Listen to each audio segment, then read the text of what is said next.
ودح الأرض بمشيته وخلق الخلائق بإرادته. الحمد لله الذي كتب الآثار ونسخ الآجال. القلوب له مفضية والسر عنده علانية. الحلال ما أحل والحرام ما حرم والدين ما شرع والأمر ما قضى. الخلق خلقه والعبد عبده وهو الله الرؤوف الرحيم. قال الله تبارك وتعالى بعد أعوذ بالله من الشيطان الرجيم بسم الله الرحمن الرحيم فاستجاب لهم ربهم أني لا أضيع عمل عامل منكم من ذكر أو أنثى وهو مؤمن من ذكر أو أنثى بعضكم من بعض فالذين آمنوا وأخرجوا من ديارهم وأوذوا في سبيلي وقاتلوا وقتلوا لأكفرن عنهم سيئاتهم ولأدخلنهم جنات تجري من تحتها الأنهار ثوابا من عند الله والله عنده حسن الثواب. وقال النبي صلى الله تبارك وتعالى عليه وسلم من هاجر إلى الله ورسوله فهجرته إلى الله ورسوله ومن هاجر إلى دنيا يصيبها أو امرأة يتزوجها فهجرته إلى ما هاجر إليه. وفي رواية طويلة قال ليس بي بأحق منكم له ولأصحابه هجرة ولكم يا أهل السفينة هجرتان او کما قال النبی صلی اللہ تبارک و تعالی علیہ وسلم. پچھلے جمعے کچھ ہجرت حبشہ کا ذکر کیا گیا. حضور علیہ السلام کی زندگی میں چلتے ہوئے ہجرت حبشہ ایک بہت بڑا پوائنٹ ہے اور ایک بہت بڑا اس کا ذکر ملتا ہے سیرت کی کتابوں. ہجرت حبشہ 2 دفعہ ہوئی. پہلی دفعہ جو ہجرت حبشہ ہوئی ہے جس کو ہجرت حبشہ اولا کہتے ہیں اس کا ذکر میں نے پچھلے جمعے کر دیا. یہ لوگ 4 مہینے کے بعد واپس آ گئے اور اس خبر پہ واپس آئے تھے کہ مکے والے سارے مسلمان. جب یہ مکے کے قریب پہنچے تو پتہ چلا خبر جھوٹی تھی. اس وقت ذرائع اس طرح کے نہیں تھے، مواصلات کا نظام ایسا نہیں تھا کہ تصدیق ہو سکے کہ خبر پکی ہے یا کچی ہے. پھر یہ لوگ کسی کی پناہ میں کچھ خود سردار تھے، یہ واپس چھپتے چھپاتے مکے میں داخل ہوئے. لیکن اب جو مکے والے تھے وہ ڈبل زیادتی پہ آ گئے، وہ اور زیادہ تنگ کرنا شروع ہو گئے اور انہوں نے دشمنی ڈبل کر دی. جب وہ اور زیادہ تنگ کرنے پہ آ گئے اور زیادہ زیادتی شروع ہو گئی تو آپ علیہ السلام نے صحابہ کو پھر فرمایا کہ بھئی تم میں سے جو ہمت کرے تو وہ دوبارہ حبشہ کی طرف ہجرت کرے. یہاں یہ جینا مشکل کر دیا. تو اب صحابہ نے دوبارہ ہجرت فرمائی. پچھلی دفعہ جب ہجرت کی تھی تو وہ چند افراد 12-14 لوگ. لیکن یہ جو دوسری ہجرت ہوئی ہجرت حبشہ ثانیہ جس کو کہتے ہیں، اس میں تقریباً 80 مرد تھے اور 10 یا 12 عورتیں تھیں. تو یہ دوبارہ ہجرت کر کے حبشہ کی طرف گئے اور اسی طرح کشتیوں پہ سوار ہوئے اور حبشہ کی طرف رخ پھیرا اور یہ حبشہ پہنچے. ان میں کچھ تو وہی لوگ ہیں جو پچھلی ہجرت میں شریک تھے، مثلا زبیر بن عوام ہے، حضرت عثمان رضی اللہ عنہ، حضور علیہ السلام کی بیٹی ہیں صاحبزادی رقیہ رضی اللہ عنہ جو حضرت عثمان کی بیگم ہے، یہ بھی ساتھ. ام حبیبہ بنت ابی سفیان جو حضرت معاویہ کی بہن ہے، ابو سفیان کی بیٹی ہیں، جو بعد میں آپ علیہ السلام کی بیوی بنی اور وہ ہماری ماؤں میں سے. ام حبیبہ اور ان کے پہلے والے شوہر عبید اللہ بن جحش یہ بھی ساتھ. ہجرت حبشہ ہوئی. عثمان بن مظعون رضی اللہ عنہ، عامر بن ابی الجراح رضی اللہ عنہ اور اس طرح کے بہت سے مشہور لوگ اس ہجرت حبشہ ثانیہ میں شریک. حضرت جعفر ہیں ان میں جو حضرت علی کے بڑے بھائی ہیں. حضرت جعفر کی بیگم ہیں اسماء بنت عمیس رضی اللہ عنہ یہ جعفر اور ان کی بیگم یہ دونوں بھی ہجرت کی شرط. خیر بہت سارے نام ہیں، ان کی تفصیل نہیں ہو سکتی. یہ جو ہجرت حبشہ ثانیہ ہوئی ہے، اس پہ ایک بڑی زبردست روایت میں آئی ہو، آپ کو سناتا ہوں. ایک دفعہ نا حضرت عمر رضی اللہ عنہ کی بیٹی ہیں حفصہ، یہ گھر پہ تھی. اسماء بنت عمیس رضی اللہ عنہ ان سے ملنے کے لیے، تو حفصہ کے پاس اسماء بنت عمیس بیٹھی ہیں. حضرت عمر رضی اللہ عنہ داخل، حضرت حفصہ کے والد ہیں. حضرت حفصہ کو سے پوچھنے لگے یہ عورت کون ہے؟ انہوں نے کہا یہ اسماء بنت عمیس. تو کہنے لگے الحبشیہ ہادی البحریہ ہادی، یہ وہی ہے جس نے سمندر کی ہجرت کی ہے اور ارض حبشہ کو ہجرت کر کے گئی ہے. حفصہ نے کہا جی بالکل یہ وہی ہے. حضرت عمر فرمانے لگے ہاجرنا مع رسول اللہ صلی اللہ علیہ وسلم فنحن احق به منکم. اسماء بنت عمیس کو کہنے لگے ہم نے رسول اللہ کے ساتھ صلی اللہ علیہ وسلم مدینہ کی طرف ہجرت کی تھی، اس لیے حضور پہ ہمارا حق زیادہ ہے. یہ لوگ تو حبشہ میں تھے، یہ تو ہجرت مدینہ میں شریک نہیں ہوئے. تو یہ آپ عمر کہنے لگے ہمارا حق حضور پہ زیادہ ہے، اس لیے کہ ہم ہجرت مدینہ میں ساتھ تھے اور آپ لوگ تو حبشہ میں بیٹھے، آپ نے حضور کے ساتھ مدینہ والی ہجرت نہیں کی. ظاہر ہے ہجرت مدینہ کے اپنے فضائل ہیں، تو عمر اس کی طرف اشارہ کر رہا. تو اسماء بنت عمیس غصہ ہو گئی، گرم ہو گئی، کہنے لگیں کنتم مع رسول اللہ. عمر تیری بات میں نہیں مانوں گی، اس لیے کہ تم اللہ کے رسول کے ساتھ تھے. یطعم جائعکم، تم میں جو بھوکا ہوتا تھا اس کو حضور کھلاتے تھے. ویعظ جاہلکم، جو تم میں سے جاہل تھے ان کو حضور وعظ فرماتے تھے.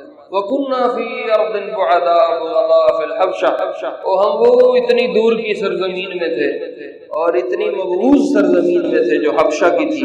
وَذَلِكَ فِي اللَّهِ وَفِي الرَّسُولِ، اور وہ صرف اللہ اور اس کے رسول کے لیے ہم نے اتنی ہجرت کی اور ہم وہاں مارے پھرتے رہے. وَكُنَّا نُؤْذَى وَنُخَافُ، ہمیں وہاں کتنی تکلیفیں پہنچی ہیں، ہمیں وہاں کتنا خوف ہمیں لگا رہا، اور اب تو کہتا ہے کہ تمہارا حضور پہ حق زیادہ ہے. یہ آپس میں اسماء بنت عمیس اور حضرت عمر کا.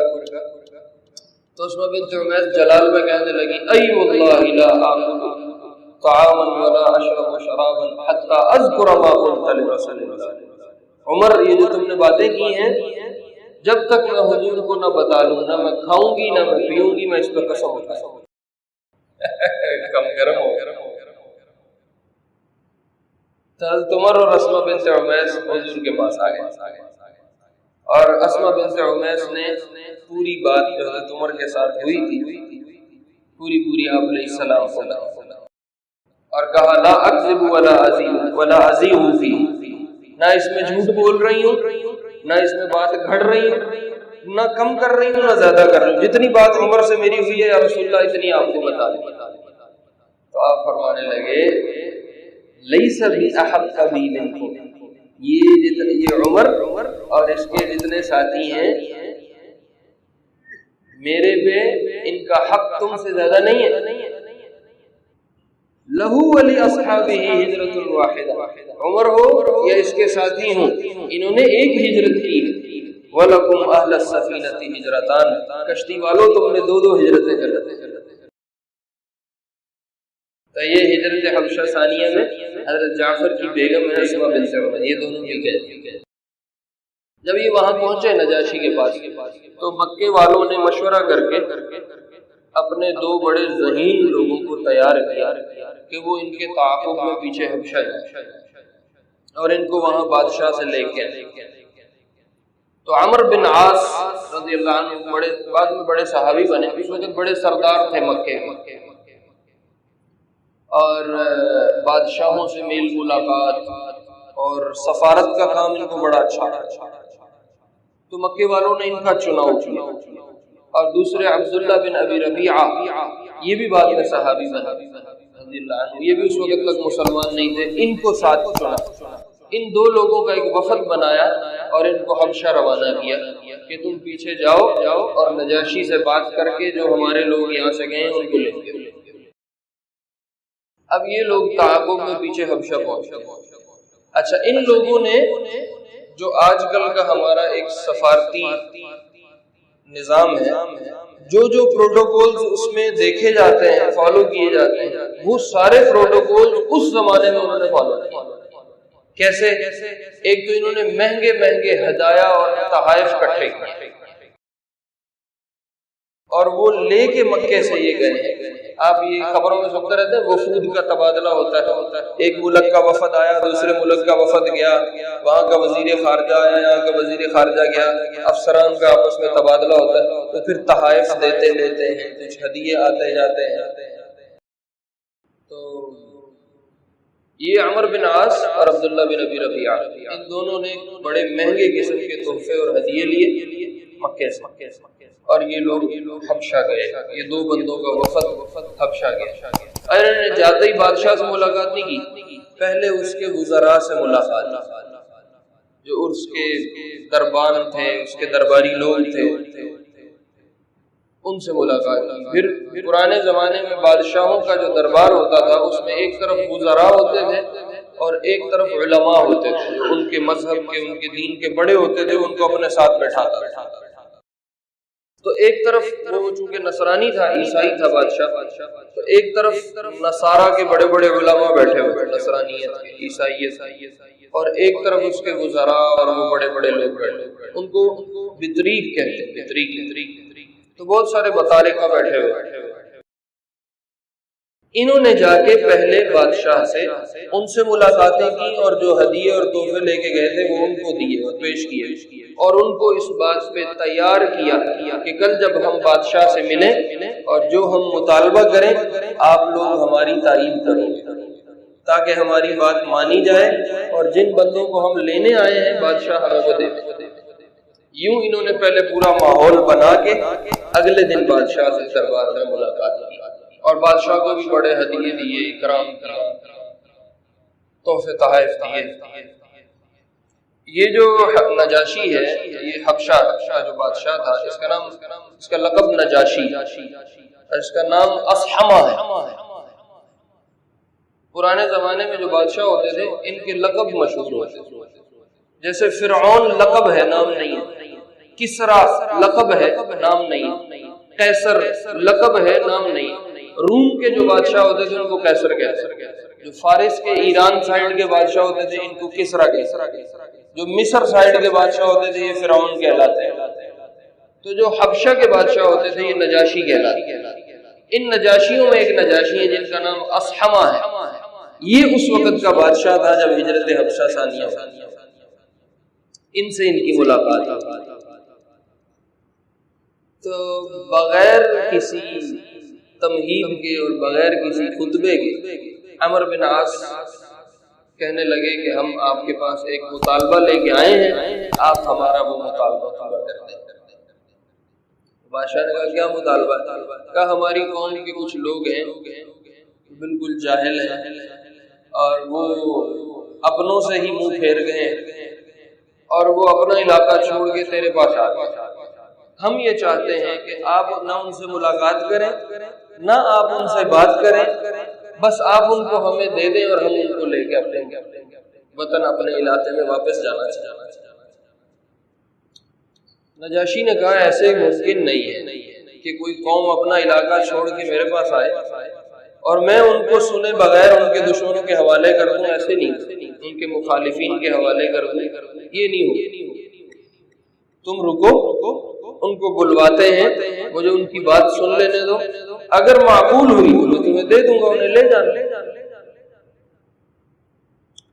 اب بادشاہ کے آگے یہ کیا بولتے، خاموش ہو گیا، ٹھیک ہے۔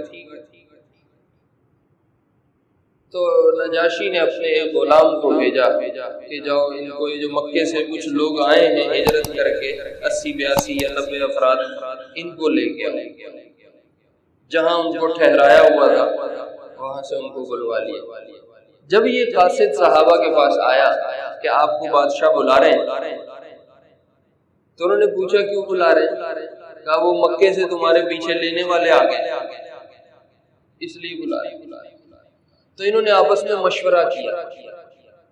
مشورہ کیا کہ ہم نے بادشاہ کو جا کے کیا کہنا۔ تو مختلف رائے آتی ہیں، یہ کہانی گھڑ لو، وہ کہانی گھڑ لو، یہ بات کہہ لو، وہ بات کہہ لو، ایسے کہہ دینا تو جان چھوٹ جائے گی، یوں کہہ لیں گے تو جان چھوٹ جائے گی۔ انہوں نے کئی سارے مشورے کیے، آخر میں اس بات پہ یہ انہوں نے بات روکی کہ خدا کی قسم ہم جھوٹ کی کوئی ایک بات نہیں، ہم جو سچ بات ہے وہ بادشاہ سے کر دیں گے، جان جاتی ہے چلی جائے، ہمیں واپس جانا پڑتا ہے ہم واپس چلے جائیں، ہمیں ہمارے نبی نے جھوٹ بولنے سے منع ہے۔ الصدق ینجی والکذب یضر، جھوٹ ہلاک کرتا ہے، سچ نجات دیتا ہے۔ تو ان سب نے مل کے طے کیا کہ جعفر رضی اللہ عنہ جو حضور کے کزن ہیں، چچا زاد ہیں، حضرت علی کے بڑے بھائی ہیں، علی بن ابی طالب اور جعفر بن ابی طالب، ان کا طے کیا کہ ساری قوم کی طرف سے جعفر بات کرنے والے اور یہ بادشاہ سے جا کے بات کریں گے، ہم سب خاموش پیچھے بیٹھے۔ یہ مشورہ کر کے یہ بادشاہ کے پاس آئے، تو بادشاہ نے ان سے، نجاشی نے ان سے کہا ہاں بھائی تم کیوں آئے ہو اپنا علاقہ اپنا وطن چھوڑ کے، تم میرے علاقے میں کیوں آئے؟ یہ لوگ تمہیں لینے آئے ہیں، یہ کیوں لینے آئے ہیں، تم سے کیا چاہتے ہیں؟ تو حضرت جعفر رضی اللہ عنہ نے یہاں ایک بڑی فصیح قسم کی تقریر، اور وہ تقریر ایسی تھی کہ جب حضرت جعفر خاموش ہوئے تو نجاشی کے رو کے آنسوؤں سے داڑھی تر۔ حضرت جعفر رضی اللہ عنہ کہنے لگے ایھا الملک، بادشاہ سلامت، کننا قوما اہل جاہلیہ، ہم جاہل قسم کی قوم، نعبد الاصنام، بتوں کی پوجا کرتے ہیں، نأکل المیتہ، مردار کھاتے تھے، نقطع الارحام، رشتہ داری کو توڑتے تھے، نسیء الجوار، اپنے پڑوسی کو تنگ کرتے تھے، نأتی الفواحش، اور ہم سارے فحش اور گندے کام کرتے تھے، وَكَانَ يَأْكُلُ الْقَوِيُّ مِنَّا الضَّعِيفَ، اور ہم میں جو ذرا مضبوط لوگ تھے وہ کمزوروں کو کھا جاتے، ایک دوسرے کا حق مار کے ہم کھانے والے لوگ تھے، جس کی لاٹھی اس کی بھینس، جو سردار تھا وہ کمزوروں کو رگڑ دیتا۔ اچھا یہ ساری چیزیں آج کل بھی ہو رہی ہیں، یہ اس زمانے کے مرض تھے نا، یہ اب کے بھی یہی مرض ہے۔ اب ان مرضوں کا علاج کیا ہے؟ آج بھی اگر کوئی ان امراض کو ٹھیک کرنا چاہے تو علاج کیا ہے؟ تو حضرت جعفر فرمانے لگے کننا علی ذلک، ہمارے یہی حالات تھے اور ہم اسی طرح چل رہے تھے، حتی بعث اللہ الینا رسولا، اللہ نے ہمارے پاس ایک رسول بھیجا۔ اس رسول نے آگے کیا کیا؟ ڈنڈا پکڑ لیا، ساتھ فوج چڑھا دی، اسلحہ لے آیا، پیسے بانٹنے شروع کر دیے۔ کیا کیا؟ کہنے لگے نعرف نسبہ وصدقہ وامانتہ وعفاف، ہم اس نبی کے نسب کو بھی جانتے تھے، ہماری قوم میں سے، ہم اس کی سچائی کو بھی جانتے تھے، ہم اس کی امانت کو بھی جانتے تھے، ہم اس کی پاک دامنی کو بھی جانتے تھے۔ ایک نوجوان میں، ایک کسی لیڈر اور بڑے شخص میں جو کسی قوم کو لے کے چلے گا، یہ چار صفتیں ہونا ضروری ہے۔ کون کون سی؟ ایک نسب کا آلہ ہو، دوسرا سچا ہو، تیسرا امانت دار ہو، چوتھا پاک دامن۔ یہ چار صفتیں جس لیڈر میں ہیں وہ قوم کو کھڑا کرتا، وہ ان سارے مسائل سے نکالتے ہیں۔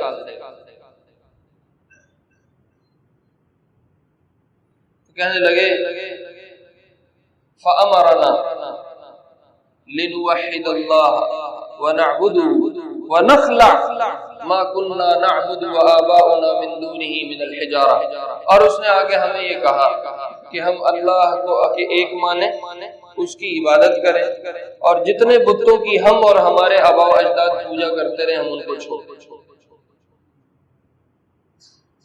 ٹھیک ہو گیا؟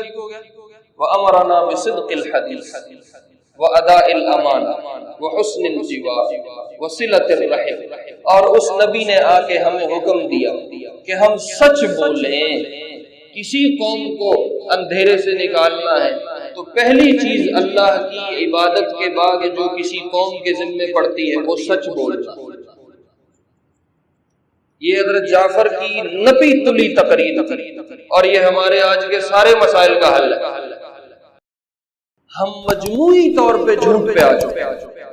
ہمارا نمازی بھی جھوٹ بولتا ہے، ہمارا حاجی بھی جھوٹ بولتا ہے، ہمارے مولوی صاحب بھی جھوٹ بولتے ہیں، ہمارے شیخ الحدیث بھی جھوٹ بولتے ہیں۔ اگر 100% نکالا جائے تو 100 میں سے 95% ہم جھوٹ پہ۔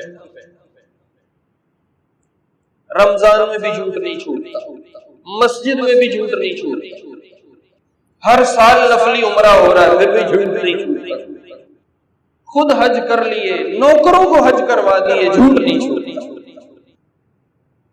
کہنے لگے اس نبی نے ہمیں کہا سچ بولنا ہے، جھوٹ نہیں بولنا۔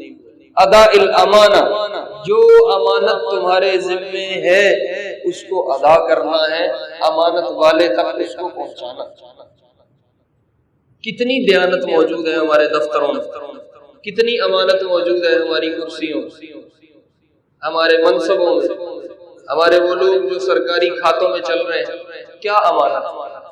دکانوں میں ترازو امانت میں ہے، بازاروں میں امانت ہے، لین دین میں امانت ہے، ادھار کھاتوں میں امانت ہے۔ امرنا بصدق الحدیث واداء الامانہ، اس نبی نے ہمیں اللہ کی عبادت کے بعد یہ حکم دیا کہ ہم سچ بولیں اور ہم امانت کو ادا کریں۔ اور نمبر 3 صلۃ الرحم، ہم رشتہ داروں کو جوڑیں۔ ہم کیا کریں؟ رشتہ داروں کو جوڑیں۔ حسن الجوار، اور اپنے پڑوس کا، ارد گرد والوں کا خیال کریں۔ یاد رکھو پڑوسی صرف وہ نہیں جو آپ کے گھر کے ساتھ رہتا ہے، آپ کے آفس میں آپ کے ساتھ کام کرنے والا بھی آپ کا پڑوسی ہے، بازار میں آپ کی دکان کے ساتھ جس کی دکان ہے وہ بھی پڑوسی، آپ کی مکان کے چھت کے اوپر جو رہ رہے ہیں وہ بھی پڑوسی، آپ کے ساتھ آپ کے نوکر ملازم ہیں وہ آپ کے پڑوسی ہیں، حتیٰ کہ آپ ایک راستے پہ چل رہے ہیں، آپ کے چلتے ہوئے جو آپ کے ساتھ اس راستے پہ جا رہا ہے وہ بھی پڑوسی۔ ہم جب اچھے پڑوس کی بات کرتے ہیں تو ہم سمجھتے ہیں جو ساتھ کے گھر والا بس وہ پڑوسی۔ اگر ہم ایک ساتھ چلنے والوں کا خیال کرنا شروع کر دیں، بتاؤ معاشرے میں کتنا امن ہو سکتا ہے۔ یہ 4 باتیں اس نبی نے ہمیں آ کے کہی۔ وَنَهَانَا عَنِ الْفَوَاحِشِ، اور بے حیائی کی چیزوں سے اس نے ہمیں منع کیا۔ نمبر 1 وَقَطْعِ الْأَرْحَامِ، اور رشتہ داری کو توڑنے سے اس نے ہمیں منع کیا۔ وَنَهَانَا عَنْ أَكْلِ مَالِ الْيَتِيمِ، اور یتیم کا مال کھانے سے ہمیں منع کیا۔ وَقَذْفِ الْمُحْصَنَةِ، اور پاک دامن لوگوں پہ بہتان بازی سے ہمیں منع کر دیا۔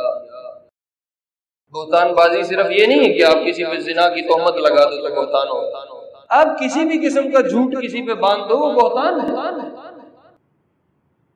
یہ 4 کام نبی نے ہمیں منع کیے ہیں، اور ان 4 کاموں کے کرنے کا ہمیں حکم دیا۔ ٹھیک ہو گیا؟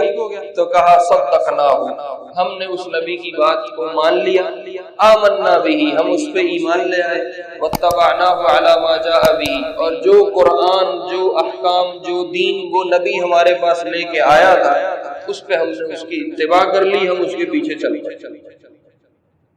فعبدنا اللہ لم نشرک بہ شیئا، ہم نے پھر اللہ کی عبادت کی، کسی کو شریک نہیں ہونے دی۔ حرمنا ما حرم علینا، جن چیزوں کو نبی نے ہمیں حرام بتایا ان کو ہم نے حرام کر دیا۔ احللنا ما احل لنا، جن چیزوں کو نبی نے ہمارے لیے حلال بتایا ان ساری چیزوں کو ہم نے اپنے لیے حلال سمجھ لیا۔ فعدا علینا قومنا، یہ قوم ہماری اس پہ دشمن۔ وفتنونا عن دیننا، اور انہوں نے ہر طرح ہمارا دین میں امتحان لیا، لیردونا الی عبادۃ الاوثان، کہ یہ ہمیں واپس بت پرستی کی طرف لوٹا دیا، فعذبونا، انہوں نے ہمیں عذاب دیا، تکلیف دی، وقہرونا، اور انہوں نے ہم پہ غالب آنے کی کوشش کی، وشقوا علینا، اور ہمارا جینا مشکل کر دیا، حالوا بیننا و بین دیننا، ہمارے دین اور ہمارے درمیان انہوں نے رکاوٹیں ڈالنا شروع کر، فخرجنا الی بلدک، تو بادشاہ سلامت ہم آپ کے ملک کی طرف نکل آئے، ہم ہجرت کرائے، رغبنا فی جوارک، آپ کے پڑوس کی طرف ہمیں شوق ہوا کہ ہم نکل جائیں اور ہم اپنی قوم کو چھوڑ دیں، ہم اس لیے آگے، نرجو اللہ نظلم عندک ایھا الملک، بادشاہ ہمیں امید ہے کہ ہم آپ کے پاس ہوتے ہوئے کسی ظلم کا شکار نہیں ہوں۔ حضرت جعفر رضی اللہ عنہ نے کچھ کمی جاتی ہے، وہ لمبی ہے، نہیں ہو سکتی، موٹی موٹی خلاصہ میں نے آپ کو بتا دیا۔ حضرت جعفر نے یہ تقریر کی اور خاموش، اور نجاشی زارو قطار رو رہا ہے، اور اس کی داڑھی، بادشاہ داڑھی رکھتے تھے، پرانے زمانے میں کسی بھی مذہب میں تھے، پرانے زمانے میں غلام داڑھی منڈاتے تھے اور بادشاہ یا سردار یا بڑے لوگ داڑھی رکھا کرتے، تو نجاشی کی داڑھی تر ہو گئی، رو رو، اور وہ کہنے لگا ہاں بھائی بولو کیا کہتے ہو، وہ جتنی مجلس میں لوگ تھے وہ بھی رونا شروع، عمر بن عاص کیا کہتے، خاموش ہو گئے۔ نجاشی نے کہا جاؤ چلے جاؤ، میں تمہیں ایک بندہ بھی واپس نہیں دوں، تو یہ اٹھ کے بڑے بے عزت ہو کے باہر آ گئے دربار سے، جب باہر آئے عمر بن عاص کہنے لگے عبداللہ بن ربیعہ سے، آج تو یہ ہمارے ہاتھ نہیں آئے، ابھی ہم نے واپس نہیں جانا، ہم کل نجاشی کے پاس دوبارہ آئیں، اور کل میں اس سے ایسی بات کروں گا جس کی وجہ سے نجاشی ان کو سب کو ہمارے حوالے کرے گا اور وہ مجبور ہو جائے گا ہمیں دینے کے لیے۔ عبداللہ بن ربیعہ جو تھے نا وہ دل کے نرم تھے، وہ کہنے لگے چھٹ پڑا، سارے ہمارے رشتہ دار ہیں، اپنے بیوی بچے چھوڑ کے پردیس میں آئے بیٹھے ہیں، تو کیوں ان کو پھنساتا ہے، نہیں ہمیں بادشاہ نے دیا، چھوڑو پرے، ہم چلتے ہیں واپس۔ عمر بن عاص نے کہا نا میں ایسے نہیں جاؤں، میں ان کو لے کے جاؤں، تو اگلے دن دربار کی کاروائی اب اگلے جمعے پہ ہوگی، ٹائم ختم ہو گیا۔ اللہ رب العزت ہمیں اپنے ایمان کی، اپنے دین کی